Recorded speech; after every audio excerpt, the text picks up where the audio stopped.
Imagine um cenário onde a gente já tem um banco de dados e tem uma aplicação Spring Boot. O que nós precisamos fazer agora é fazer a integração entre essas duas plataformas, para que com o nosso projeto a gente consiga fazer a persistência dos dados em um banco de dados Postgres. Para fazer essa integração, o Spring Framework nos oferece o Spring Data.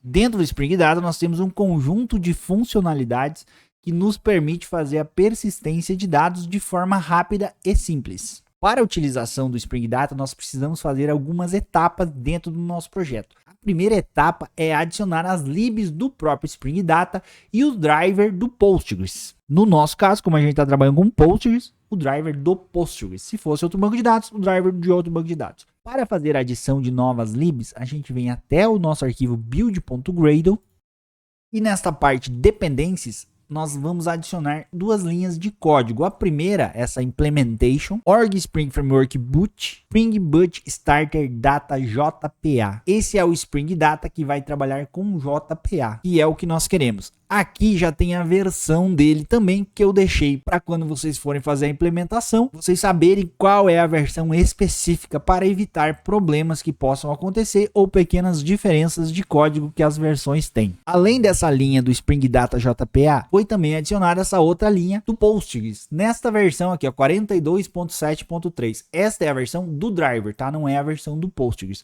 Neste banco de dados eu estou utilizando o Postgres 16 e eu já tenho um banco de dados no Postgres 16 que já tem a minha tabela. Depois nós vamos falar mais sobre isso. Para a adição das libs, essas duas linhas já resolvem o nosso problema. Depois que eu adiciono elas aqui, eu aperto Ctrl S para salvar o arquivo. Depois que eu salvei o arquivo, eu preciso fazer o download e importação dessas novas libs para dentro do meu projeto. E para isso, o Gradle já tem as tarefas prontas. Então eu vou vir até aqui na direita, em Gradle Tasks. Se não tiver aqui na direita, esse Gradle Tasks ele pode estar em algum outro lugar no teu Spring Tool Suite.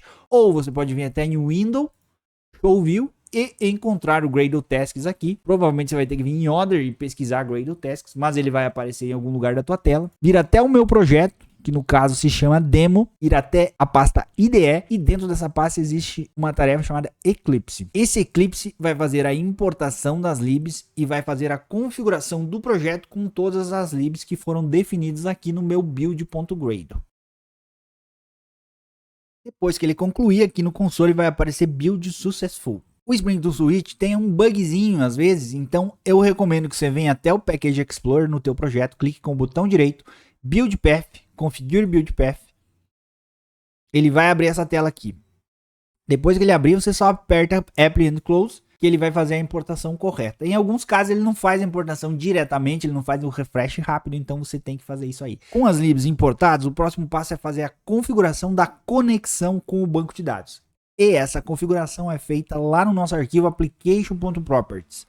A gente vem até Package Explorer na pasta Resources e vamos editar esse arquivo application.properties. Dentro desse arquivo nós vamos adicionar algumas configurações. E elas são as seguintes, ó. Spring SQL Init Platform para indicar qual que é a plataforma que eu vou acessar, no caso é Postgres, e as informações da configuração.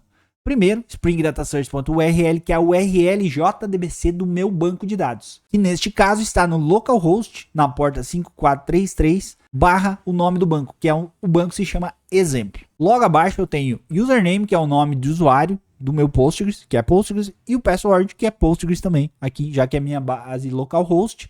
Então eu deixo Postgres. Se você for utilizar isso aqui em servidor, grande dica, não use Postgres, use uma senha bem difícil, tá? E por último, Driver Class Name, que é o nome do driver, org Postgres Driver. Geralmente, isso aqui vai se manter assim, isso aqui vai se manter assim, e a URL JDBC vai depender onde é que está teu servidor, qual a porta que ele está e qual é o nome do banco de dados. Nome de usuário também muda e password também muda. Mas você pode Ctrl+C, Ctrl+V ou digitar essas configurações, colocar no teu arquivo application.properties e configurar de acordo com a tua conexão. Depois que a conexão está pronta, o próximo passo é fazer o mapeamento do BIM, que é uma classe de modelo que vai fazer a ligação com uma tabela do banco de dados. Eu já tenho uma tabela que é chamada de produto. E essa tabela eu sei que eu tenho um campo ID, código e nome, que coincidentemente, é exatamente o mesmo nome dos meus atributos desta classe. Então, esta classe ela está praticamente pronta. E essa classe produto, eu sei que eu quero mapear ela em uma tabela no banco de dados chamada produto. Se eu for até o meu Postgres, abrir o meu banco de dados exemplos e for até a minha tabela produto, eu sei que eu tenho 3 campos, ID, nome e código. O nome dos campos são idênticos ao nome desses atributos. Então, para mapear esta classe e indicar que ela vai utilizar a tabela produto do meu banco de dados, eu preciso vir até aqui em cima na declaração da classe e adicionar 2 anotações. A primeira anotação se chama entity, para indicar que ela vai ser uma entidade que o Spring Data vai utilizar para persistir dados. A segunda é table, para indicar qual que é a configuração, qual tabela que eu quero utilizar para fazer o vínculo com esta classe, com este bin. E como parâmetro para essa anotação table, eu vou passar name, que é o nome da tabela. O nome da tabela se chama produto. Coloco aqui essas anotações, aperto Ctrl Shift O para que ele faça a importação. A importação, quando tiver mais de uma classe com o mesmo nome, ele vai pedir para você selecionar aqui no Spring Tool. E nós vamos importar esse Jakarta Persistence Table. Salvo as informações, agora eu já sei que essa minha classe produto está mapeada para a minha tabela produto no meu banco de dados. Aqui dentro eu tenho um campo chamado ID e eu preciso mapear este campo usando uma anotação para indicar que este campo vai ser a minha chave primária lá do banco de dados. E é esse campo ID. Então eu coloco @ID, Ctrl Shift O, Jakarta Persistence ID, é isso que eu vou importar. Agora eu já sei que a minha classe produto mapeia na tabela produto e o meu campo ID é o meu identificador, a minha chave primária no meu banco de dados Postgres. Os outros atributos, automaticamente ele já vai fazer o vínculo. Caso exista um campo chamado código lá no banco de dados, caso exista um campo chamado nome no banco de dados, ele vai fazer o vínculo automaticamente com o nome dos campos. Ou seja, ele vai pegar o meu atributo código e vai vincular com um campo chamado código lá no banco de dados. Caso os nomes fossem diferentes, por exemplo, se eu tivesse, ao invés de código lá no banco de dados, fosse code, eu teria que fazer o seguinte, eu teria que colocar uma anotação chamada column aqui, e dentro desse column eu colocaria um atributo chamado assim, ó, code.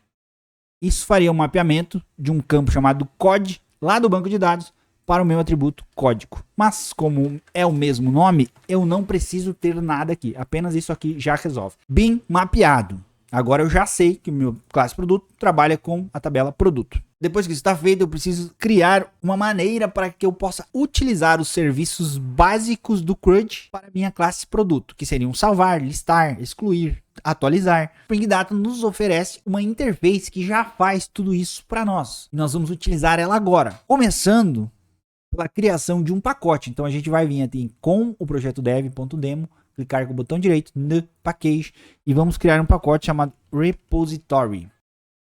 E dentro desse repositório nós vamos criar uma interface. Clicar com o botão direito no repositório new interface e vamos chamar essa interface de produto repository.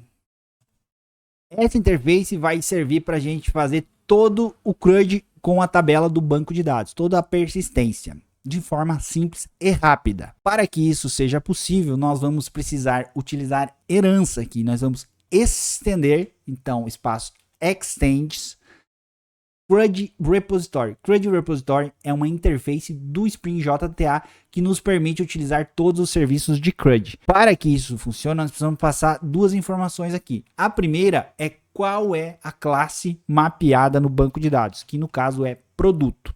E a segunda informação é qual é o tipo de chave primária lá no banco de dados. E no caso aqui é uma string. E lá no banco também é uma string. Eu sei que é uma string. Então nós precisamos passar aqui, que é produto e string. Com essas 2 informações, eu já mapeio a minha interface.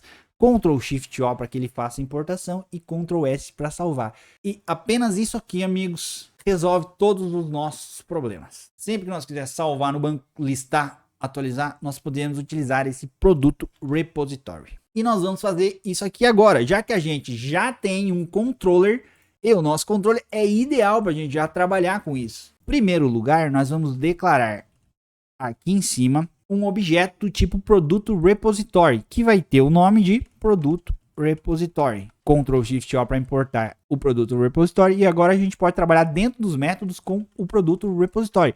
Porém, nós precisamos utilizar este carinha aqui como injeção de dependência. Então a gente não quer instanciar o produto repository, a gente quer deixar que o Spring faça a injeção de dependência sozinho, sem que a gente precise ficar controlando isso. Para que isso funcione, basta você vir aqui e adicionar essa anotação aqui, auto-wired. Isso aqui vai garantir que o produto repositório seja inserido automaticamente através de IOC pelo Spring. Também existe uma outra maneira de se adicionar através de IOC, que é assim, ó, Alt-Shift-S, Create Constructor Using Fields, seleciona o produto repositório como um campo e clica em Generate. Isso vai criar um construtor com o produto repositório. Então, sempre que essa classe for instanciada, ele vai receber o produto repositório.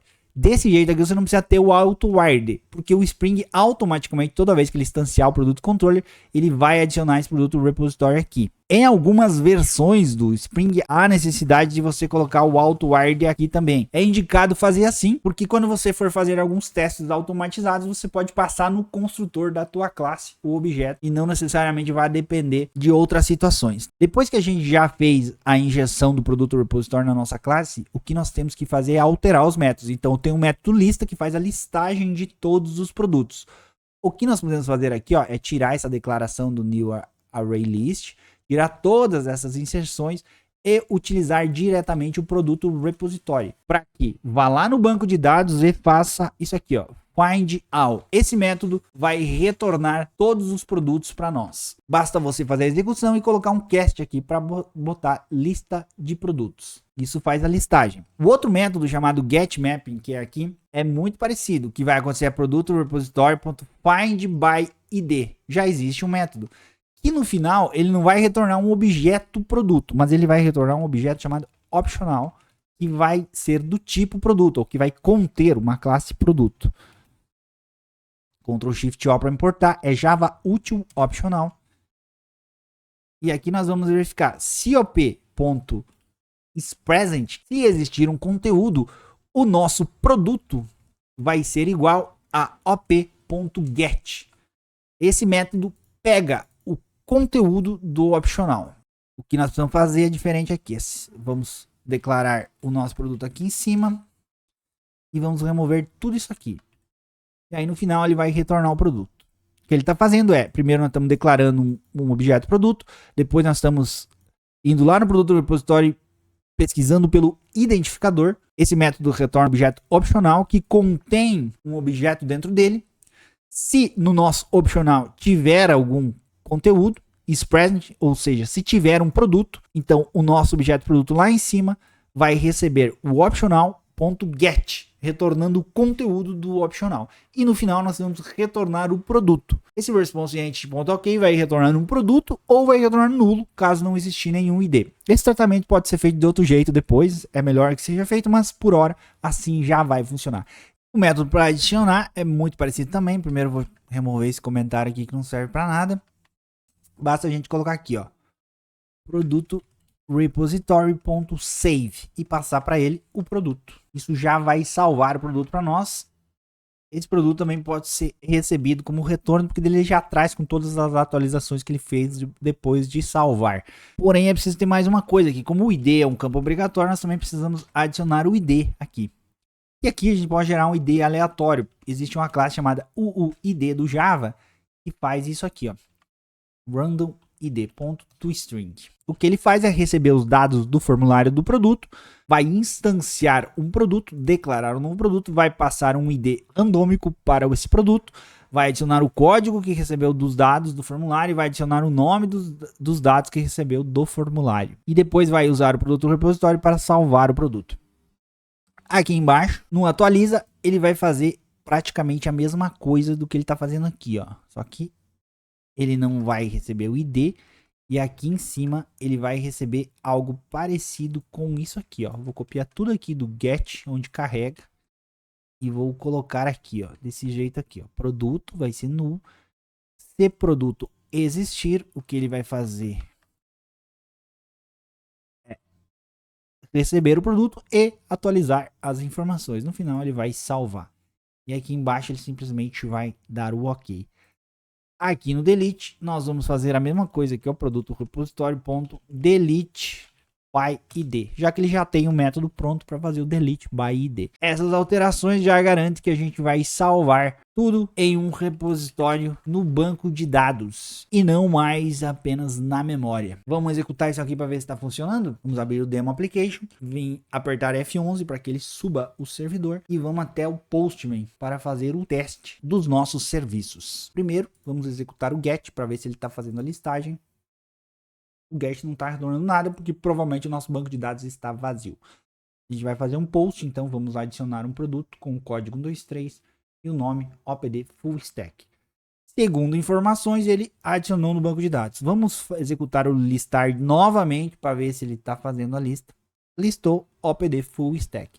Se a gente vier aqui e mudar, vamos chamar aqui, ó, Fastbird, um game chamado Fastbird 124. Vamos mudar o código, vamos inserir novamente. Inseriu outro dado no banco de dados. Se a gente fizer a listagem, ele vai listar para nós tudo. Eu vou fazer uma cópia desse serviço aqui, get, duplicar ele, para que a gente possa fazer um teste por um ID. Vou pegar esse ID do Fastbird aqui, ó. Esse get, vou alterar o nome dele aqui para produto, né? Posso alterar aqui, fica mais fácil de trabalhar, produto. E vou passar para ele o ID também como parâmetro. Vamos enviar. Buscou o Fastbird corretamente. Vou aproveitar e vou renomear isso aqui também. Produtos, beleza. No post também, produtos. Perceba que é o mesmo nome, mas aqui ele tem o tipo. Aqui no put, nós vamos ter que fazer a atualização de um dado. Então eu vou atualizar o Fastbird com outro nome. Vamos enviar. Atualizou para novo produto. Se eu vier aqui na listagem, novo produto, significa que funcionou. Se eu vier aqui, eu vou alterar o nome aqui também para ficar mais bonitinho. E executar o delete com esse identificador, vamos ver o que ele faz. Retornou o ID, disse que funcionou. Vamos fazer a listagem. O Fastbird não está mais ali. Funcionou a nossa persistência utilizando o CRUD Repository. Agora, sempre que você precisar trabalhar com o banco de dados, você pode usar essa interface Produto Repository. Não esquece de se inscrever no canal, curtir, compartilhar e deixar o teu comentário aí. Abraço, até a próxima.